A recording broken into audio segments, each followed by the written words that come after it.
I'm Joan Jumper Spade, and I live in the Cowskin community area. Can you give me your parents' names? Esai and Nancy Jumper. I had 4 brothers and 2 sisters. We played a game made out of the things were kind of like dice, but they were flat, and they had dots on each pieces, and I believe there were 7 of them. You throw the dice down, and then whatever number of you come up with, that was your score, and then you just picked how far you were going to go. Whoever gets there first was the winner. In Cherokee, it was called oot. It was a lot of fun. My dad really liked playing that game. We all got around in circles and played the game. Everybody joined in. Cherokees played this game, and you made it yourself. Cardboard, and then you stick wires on there, make hooks on them, and then you bought the rubbers that usually goes on the fruit jars. And you had, I think, a dozen of those, and you played either partners or by yourself, and you stand so far back and put that on the wall. You throw the rubbers to it, and if they got on the wire and whatever number was behind it, that's what your score was. And right in the middle was, I don't know what they call that, but it was a place where if you got that, then you lost all the score that you had made at that time. And it was a fun game to play too. We spoke Cherokee, and we weren't allowed to speak in English. If we tried, they got on to us, which I'm so glad now, because I know how to speak my language right now. First grade, of course, I was 7 before I started school, and I went to Dodge Community School, just out here in the prairie. And then after first grade, they consolidated the school, and then we had to go to Grove. Our teacher took us. We had to walk about a little over a mile to catch her, because she was our neighbor, and we caught a ride with her, and they took us on to school. We didn't go to school too much in the wintertime. We had free lunches we ate at school, and that was a blessing. Tasted so good. It's a little different from our food, you know, but it was good. When I went to school, I didn't know how to talk in English. And how was it? Very, very hard. Our neighbor was a teacher, and a lot of times she took us to church, and she's the one that helped me out a whole lot. She took me and my brother in. I have a twin brother, and she took both of us in and got in her room so she could help us. He would be thinking about the same thing you are at the same time. I mean, I talked to him and says, yeah, I was thinking about that too. It's very nice to have a twin brother or twin sister, whatever, you know. I remember when we went to school, we only had 1 pair of shoes to wear for the winter. And then summertime, we went barefooted. We never wore shoes in the summertime unless we went somewhere. But 1 pair is all we were allowed to have, or what they can afford.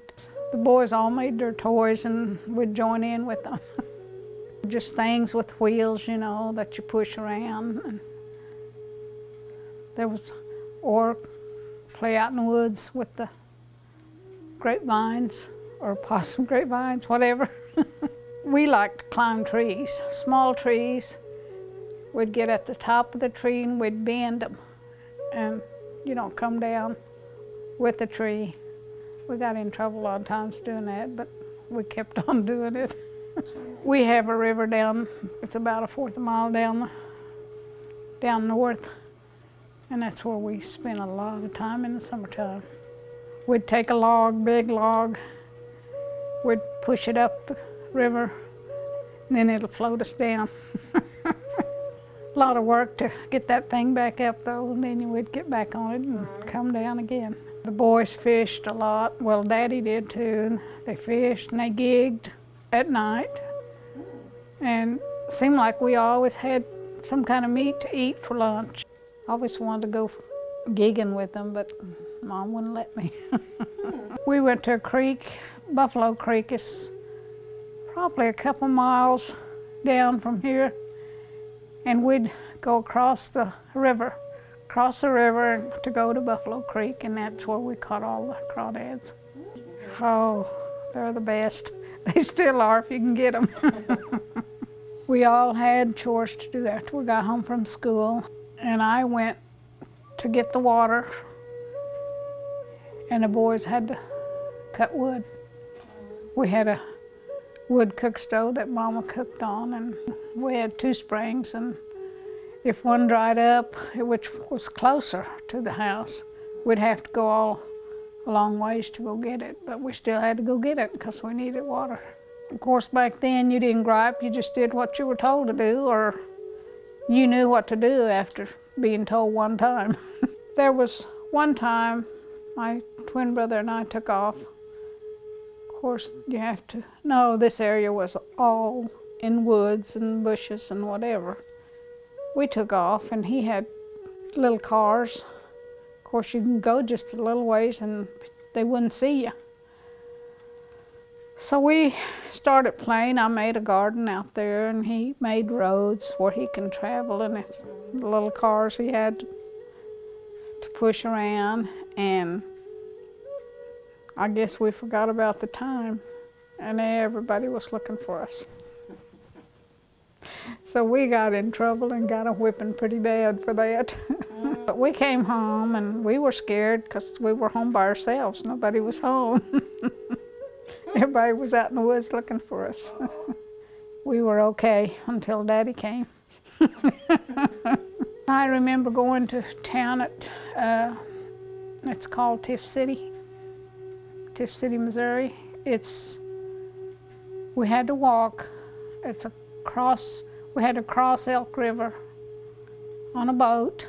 Dad had a boat. We crossed Patterson Creek, Buffalo Creek to get there. So, you know, by the time you got there, you had wade 2 creeks. My brother and my dad, they would play music over there, and they'd get paid. But we didn't mind it. It was, I don't know, 5-6 miles over there. And we walked all the way and then walked back. It was fun. You got to eat some ice cream while you were there. We didn't have much at home, so ice cream cone tasted good. In the springtime, really. Mom knew what kind of greens to go get to eat, and you know, and then in the fall, the mushrooms that we eat, there's some in the spring too. So we were told what was good and what wasn't, because some of the mushrooms are not good, and they would tell us which ones are good, and I still remember those things, and the food, the greens that she picked up. Something out there by the river that we'd go get, it was on a vine, and it tasted so much like green beans, but it's all gone now. The only thing I know for sure what she did was for your eyes. She'd get the sassafras tree, you know what that is, and she'd get I guess the white stuff that's inside sassafras, and she'd put it on a white cloth, put that inside and tie it up, and then she'd get a little water and put that thing in there, and that was her eye drop. I think it would be a better place to live right now if everybody helped each other.